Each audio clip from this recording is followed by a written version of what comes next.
Pourquoi la vente bloque autant de gens? Si la vente, elle te met mal à l'aise, c'est que tu as l'impression peut-être de forcer ou peut-être de déranger ou de jouer un rôle que tu n'es pas. Et là, je te rassure tout de suite, ce n'est pas un problème de technique, c'est un problème de croyance. Et aujourd'hui, je vais détruire avec toi les 5 croyances qui sont pour moi majeures, qui empêchent la plupart des gens, donc quand je dis des gens, c'est des closers, des professionnels de l'accompagnement, des entrepreneurs, et ça les empêche de vendre sereinement et d'aider plus de personnes. Juste avant, qui suis-je?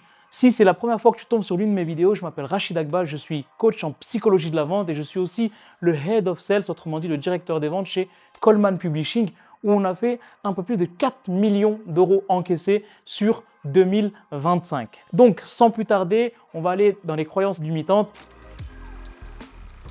La croyance limitante numéro 1 que la plupart des personnes pensent, c'est que vendre, c'est forcer ou arnaquer ou déranger les gens. C'est la croyance qui, à mon sens, est la plus répandue. Alors, pendant longtemps, moi aussi, j'ai associé la vente à quelque chose de négatif. Parce que pour moi, ça pouvait être synonyme de forcer, manipuler, arnaquer. Je vais même aller plus loin. C'est que il y a une expression que vous avez sûrement dû entendre, c'est les vendeurs de tapis. Tu es assimilé à un vendeur de tapis.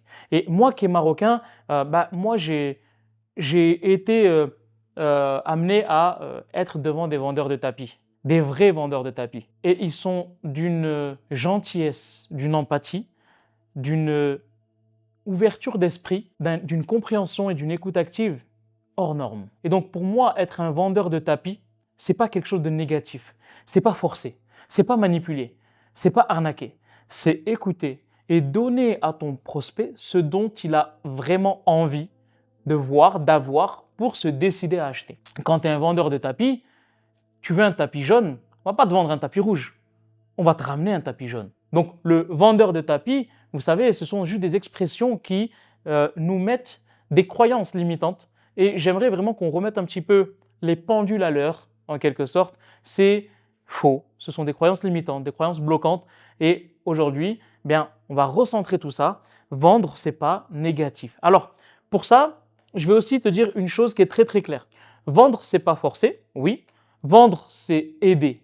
Vendre, c'est donner envie d'acheter. Et il y a même un moment où j'ai moi-même en fait banni le mot vendre, même si tu m'entends le dire, moi pour moi il n'existe même plus dans le dictionnaire. Pourquoi? Parce que il est tellement péjoratif, on l'a tellement entendu de fois de manière négative. Il m'a vendu son truc, j'ai eu un commercial qui m'a vendu, vendre, vendre, vendre. Bref, euh, le mot vendre à la version BFM TV, on l'éradique de notre tête, comme ça au moins c'est clair. Remplacez la définition de ce mot par quelque chose qui vous semble le plus aligné. Moi, pour moi, c'est donner envie d'acheter. Peut-être pour toi, ça peut être amour. Peut-être que pour toi, ça peut être aider. Peut-être que pour toi, ça peut être un acte de bienveillance. Trouve ta propre définition de ce mot. Quand tu vas trouver une nouvelle définition, eh bien, ça ne sera pas une bataille. Parce que ce ne sera pas un endroit où tu vas devoir convaincre. Parce que tu le sais, convaincre, ça veut dire vaincre. Et à ce moment-là, honnêtement, on est dans un combat. On ne veut pas être dans un combat. Donc, on ne va pas ressortir l'analogie de convaincre, il y a con et vaincre, hein, vous la connaissez. On va passer plutôt à la suite. Donc la vente, pour moi, juste pour clôturer un petit peu cette première croyance, c'est un partenariat. Un partenariat où on va s'asseoir sur le même banc et on cherche ensemble la meilleure solution.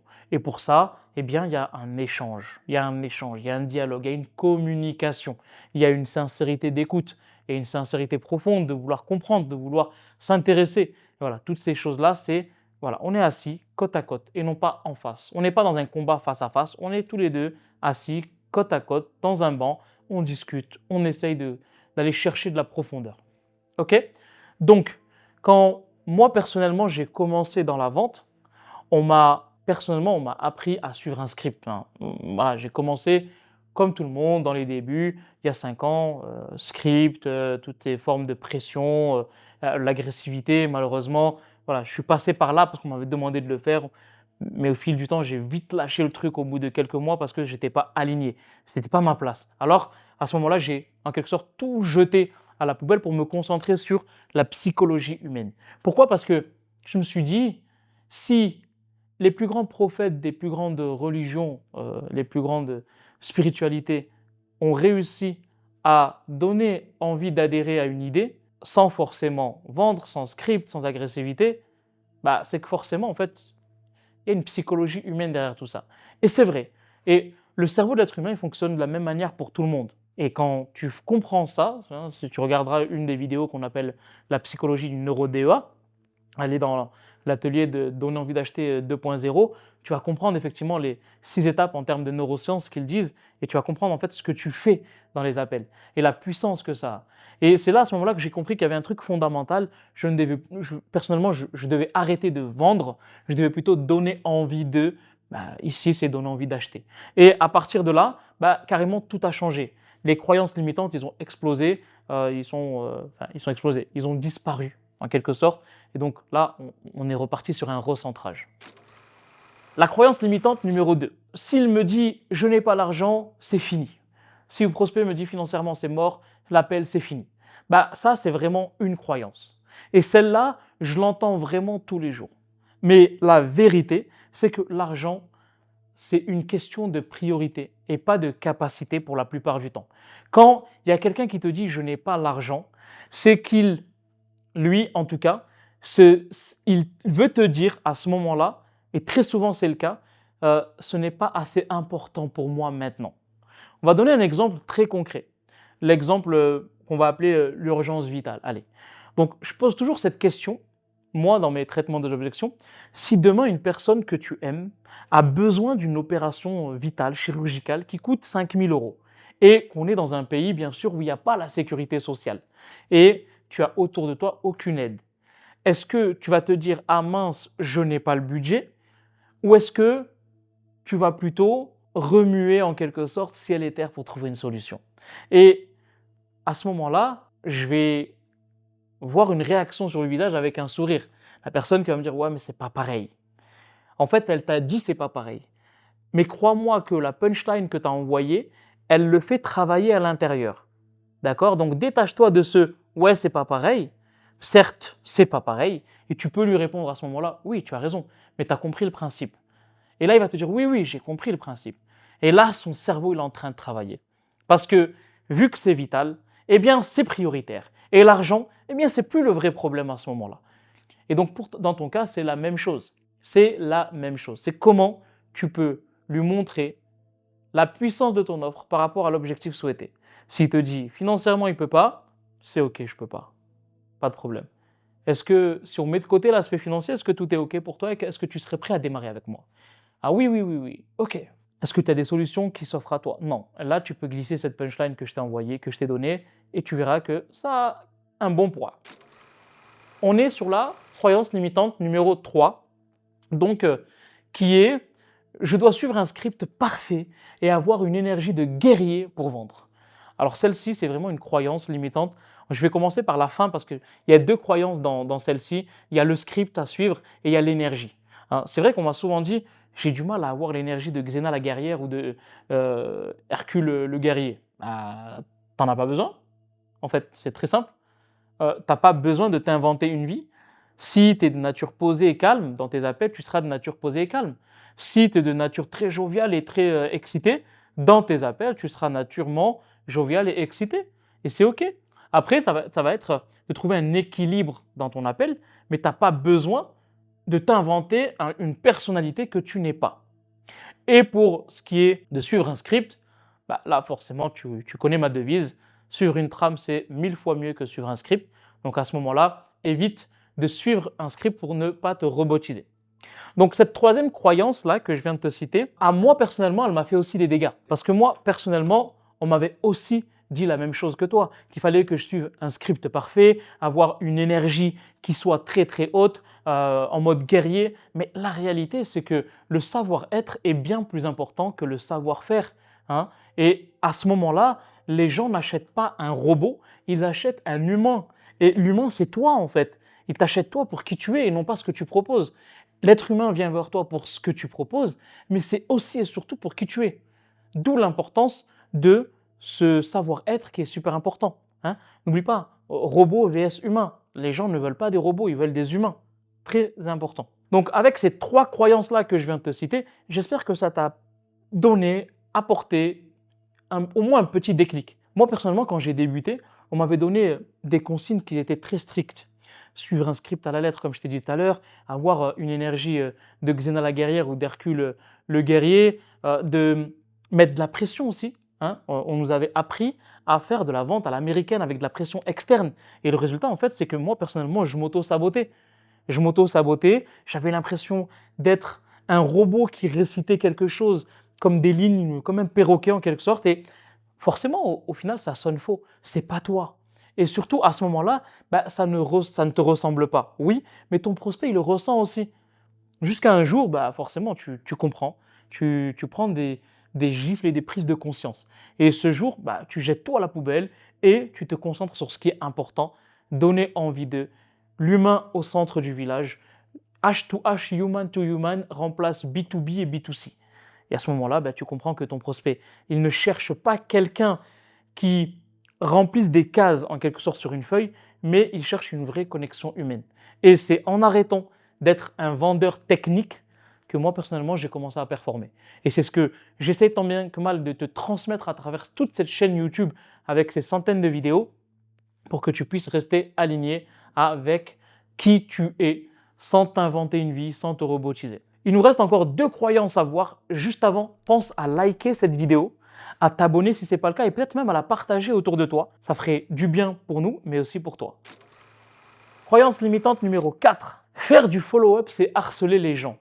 Celle-là, je l'adore, je l'apprécie beaucoup, cette croyance limitante numéro 4. D'ailleurs, est-ce que tu sais ce que c'est que le follow-up? Définissons ensemble le follow-up. C'est le suivi. C'est-à-dire, il y a une différence déjà entre le follow-up et le nurturing. Et on va donner une définition. Le follow-up, c'est quand j'ai pitché, autrement dit, j'ai fait mon appel ou j'ai présenté mon offre, j'ai pas closé dans l'appel, j'ouvre la porte au suivi. Donc là, j'ouvre la porte au follow-up où je vais continuer à envoyer des ressources à mon prospect pour qu'il puisse rester connecté à moi. Et le nurturing, qui est la différence entre le nurturing et le follow-up, c'est le nurturing, c'est j'éduque une personne qui n'est pas encore pitchée. Autrement dit, qui ne connaît pas encore les détails de mon offre et le prix. Donc là, le follow-up, c'est le suivi. Donc, cette croyance limitante qui dit que faire du suivi, en quelque sorte, c'est harceler les gens. Bah, celle-là, elle est très ancrée chez la plupart des entrepreneurs et des closers. Mais le follow-up, eh bien, ce n'est pas du harcèlement. C'est de l'aide à la décision. 80% aujourd'hui des ventes, aujourd'hui dans un marché sophistiqué, qui est agressif mais qui est aussi mature, se font après plutôt au moins le 5e contact. C'est-à-dire quand tu as une personne que tu as pitché, tu as présenté ton offre, tu ne l'as pas closé, eh bien, il y a 1, 2, 3, 4, 5 contacts en moyenne à avoir avant qu'il puisse le décider. L'envoyer un PDF, lui envoyer peut-être un exercice à faire, lui envoyer une petite vidéo, une autre vidéo. À ce moment-là, potentiellement, il peut se décider. Donc, d'où l'importance, effectivement, en fait, d'avoir au moins quelques ressources à envoyer. Et donc, il faut créer des ressources, hein, tout simplement, pour avoir un bon process de follow-up.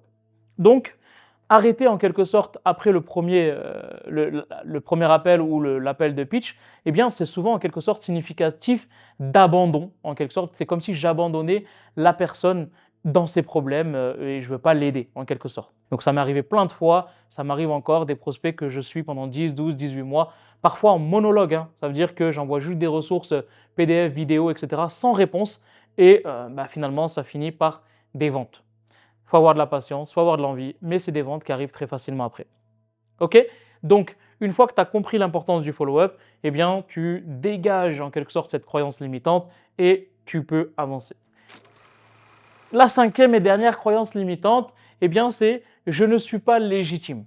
Là, autrement dit, on va parler du syndrome d'imposteur. Donc, si toi, tu ressens ça, je veux te dire une chose qui est importante à mon sens, c'est tu n'as pas besoin d'être puissant, ton rôle c'est de rendre l'autre puissant. Et d'utiliser encore une fois ce qu'on appelle l'art socratique. Donc il y a Mehmet Goul qui est un coach en coach mindset et en déblocage des croyances limitantes et en performance aussi, qui explique très bien que le mot imposteur, il est en quelque sorte lié au mensonge. Et si tu ne mens pas sur ce que tu proposes et que tu as une compétence qui est réelle pour aider les gens, tu n'es pas un imposteur. Tu as juste à te sentir à l'aise à vouloir aider les gens. D'accord? Et donc, moi, personnellement, j'ai adopté cette posture de Socrate. Je ne sais pas ce que je ne sais pas. Et au lieu de vouloir prouver que je suis le meilleur, eh bien, tout simplement, en fait, je pose des questions. Et quand tu aides quelqu'un, en quelque sorte, à prendre conscience de sa propre situation, c'est là qu'il te voit comme quelqu'un d'autoritaire. C'est là qu'il te voit comme une autorité, en quelque sorte. Pour conclure ensemble sur ces 5 croyances limitantes, eh bien, j'aimerais que tu comprennes qu'une fois que tu as travaillé sur ces 5 croyances limitantes, tu vas en quelque sorte aller vers cette nouvelle version de toi, mais surtout de la vente. La vente, ce n'est pas une question de talent, ce n'est pas une question de manipulation ni de script parfait, c'est une question de posture. Ok? Et donc, c'est de la relation que découle la transaction. Cherche la sincérité. Et si tu échanges, en quelque sorte, si tu changes tes croyances limitantes sur la vente, ta manière de vendre, en quelque sorte, elle va changer automatiquement. Et à ce moment-là, rappelle-toi d'une chose, je ne vends pas, je donne envie d'acheter. Donc, si tu veux en savoir plus sur comment développer son activité en tant qu'entrepreneur, si tu es entrepreneur, eh bien avec mon partenaire Jérémy Coleman, on a une vidéo complète qui va t'expliquer comment développer ton activité beaucoup plus que ce qu'on vient de voir ici. Donc, je t'invite à trouver le lien en dessous. Et si tu es closer et tu veux apprendre la méthode DEA 2.0, tu vas aussi trouver le lien de la vidéo juste en dessous. Ça a été un grand plaisir pour moi. Pense à liker encore une fois, à t'abonner si ce n'est pas fait, à partager cette vidéo autour de toi. Et on se retrouve dans une prochaine vidéo. Salut à toi.